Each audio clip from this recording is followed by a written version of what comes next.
Na mesma linha dos deputados que me antecederam, me aprofundar mais, porque eu acho que chegou o momento mais importante para que nós possamos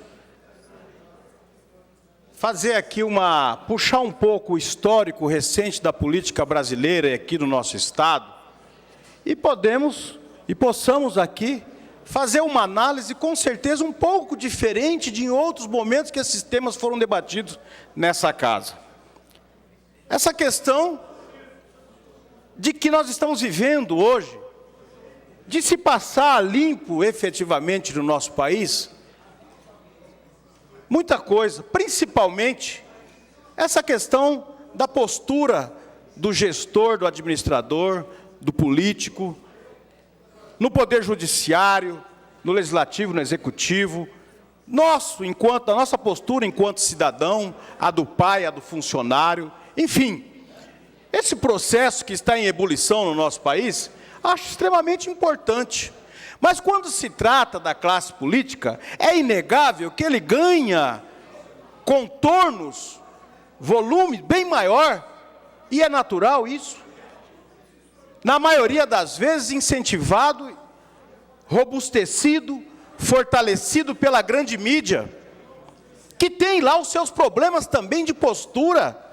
Todo mundo sabe que os grandes jornais, as grandes redes de televisão, principalmente desse país, têm problemas seríssimos de postura, de sonegação de impostos, de sonegação de informações, porque a comunicação, principalmente, a concessão que é feita para as redes de televisão nesse país, que é uma concessão de Estado, para que seja feita a informação, e muitas daquelas que recebem a concessão, fazem dessa concessão um púlpito, fazem uma tribuna para defender ali bandeira ideológica e partidária.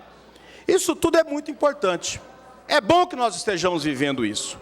Só que o judiciário, que é fundamental e determinante a sua postura, se é que nós queremos efetivamente aproveitar esse momento e construir daqui para frente uma pátria, uma sociedade que tem uma postura diferente. O papel do judiciário, ele é fundamental. E quando o judiciário erra, ele não tem autoridade para poder cobrar do mais simples cidadão, qualquer que seja, sobre o seu erro.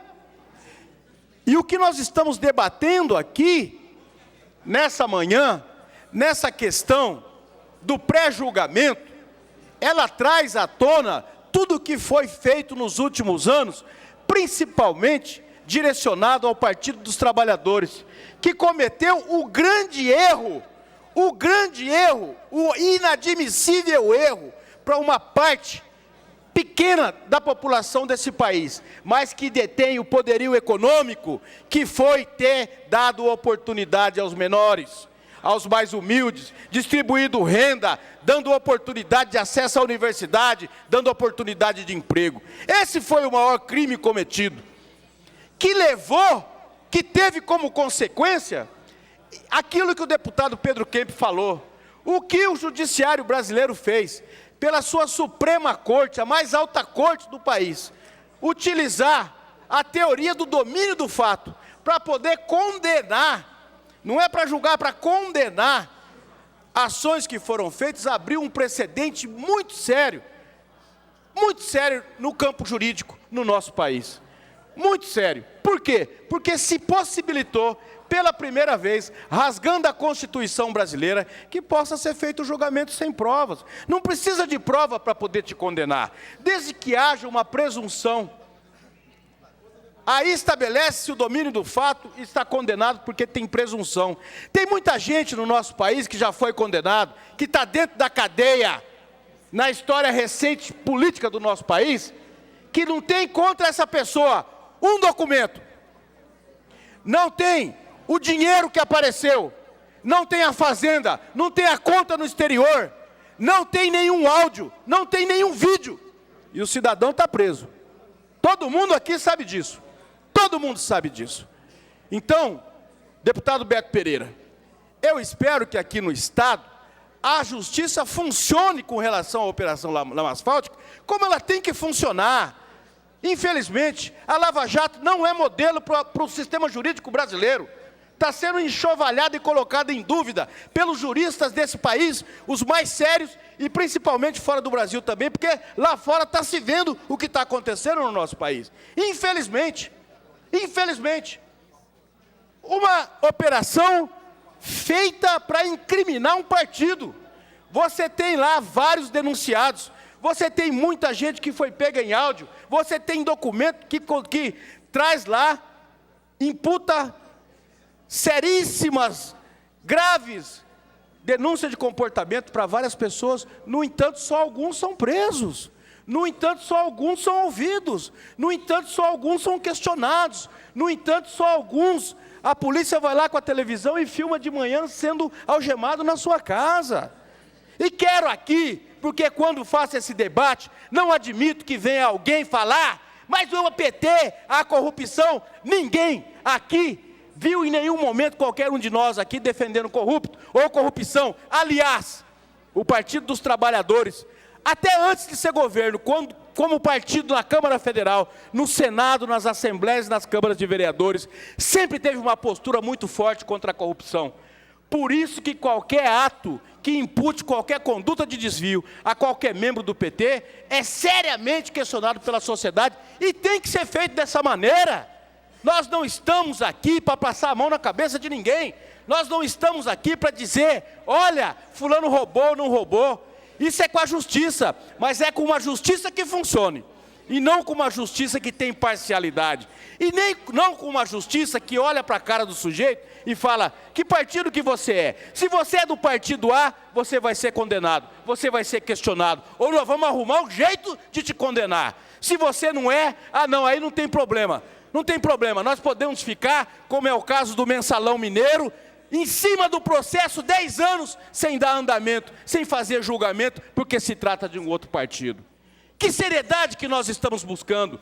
Essa causa que eu estou dizendo, que nós estamos debatendo aqui nessa manhã, não é uma causa que tem que ser defendida pelo PT. Essa causa tem que ser defendida por todos os partidos, por todas as pessoas que zelam pela seriedade, que têm uma postura ética e querem construir um país diferente, que querem construir um país melhor, mais sério para os seus filhos e para os seus netos. Portanto, o que está acontecendo hoje aqui no Estado, está fazendo, por exemplo, que outros partidos possam fazer a mesma reflexão, porque nesse momento, correm o risco de sofrer aquilo que nós estamos sofrendo há muito tempo, de ser pré-julgado, deputado Pedro Kemp, presidente. É o mesmo risco, é o mesmo problema. Então, nesse momento, talvez seja um momento muito rico para nós fazermos conjuntamente esse debate. Preservar o sistema jurídico brasileiro, assegurado como está na Constituição Federal, com amplo direito de defesa, com a presunção da inocência, ou então muda a Constituição. É um dever nosso. Nós não estamos aqui defendendo o partido, defendendo A, defendendo B. Nós estamos defendendo o sistema jurídico brasileiro, que não pode falir, que não pode ser colocado em risco pela irresponsabilidade de um juiz, ou seja lá do presidente ou do ministro do Supremo Tribunal Federal ou do Superior Tribunal de Justiça. Nós não podemos, porque senão acontece isso. Enquanto é com os outros, pode. Mas quando é com a gente, aí não pode. Mas quando você não defendeu a ética e a seriedade, porque não era contigo, não espere que os outros vão defender também quando trata de você.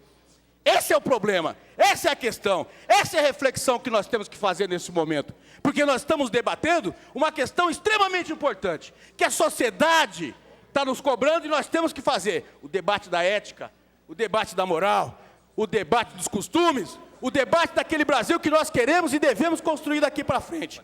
Mas nós temos que ter como parâmetro a legislação que impera nesse país. Deputado Amarildo, Vossa Excelência dispõe de 3 minutos. Já estou encerrando, deputado Pedro Kemp. Nós temos que ter como parâmetro a Constituição brasileira da forma como ela é. E não pode, seja um juiz, ou seja um ministro do Supremo, ou seja quem for, rasgar a Constituição e falar daqui para frente vai ser do jeito que eu quero. E isso está acontecendo no nosso país. Oxalá não aconteça, deputado Renato Câmara, aqui no nosso estado, no julgamento da lama asfáltica. Que não aconteça. Que aqueles que estão conduzindo esse processo possam ter serenidade, possam ter seriedade, possam ter imparcialidade, possam ter compromisso com esse país e com o nosso Estado, para poderem julgar da forma como tem que ser julgada, e não fazer aquilo que estão fazendo lá com a Operação Lava Jato, que para mim não tem um mínimo de credibilidade, porque quando tem uma postura que é colocada em dúvida, quando tem uma posição que é colocada em dúvida pela postura duvidosa do julgador, infelizmente jogou pelo tapete por abaixo todo o serviço que foi feito. E nós não podemos correr esse risco aqui no Estado. Então, eu acho que fazemos esse debate, essa reflexão, que todos os dias está nos jornais, na televisão e nos rádios, é mais do que um dever nosso na Casa Legislativa. E para terminar, senhor presidente, quero aqui reforçar aquilo que nós já ontem encaminhamos, foi aqui falado e proposto pelo deputado Pedro Kemp, líder da nossa bancada aqui na Assembleia Legislativa, que nós possamos criar a comissão. Nós temos sim que fazer o acompanhamento, nós temos sim que, à medida que fosse apurando os fatos, à medida que os fatos forem sendo investigados, que nós possamos, acompanhando, poder emitir opiniões e, quiçá, tomar providências que nós achamos que devemos tomar nessa casa. Mas jamais passar omissos, jamais deixar de debater, jamais deixar de acompanhar tudo isso que está acontecendo no nosso Estado, no nosso país. Nós fomos eleitos para isso. Isso aqui é uma casa política, é aqui que o debate tem que ser feito. Muito obrigado, senhor presidente.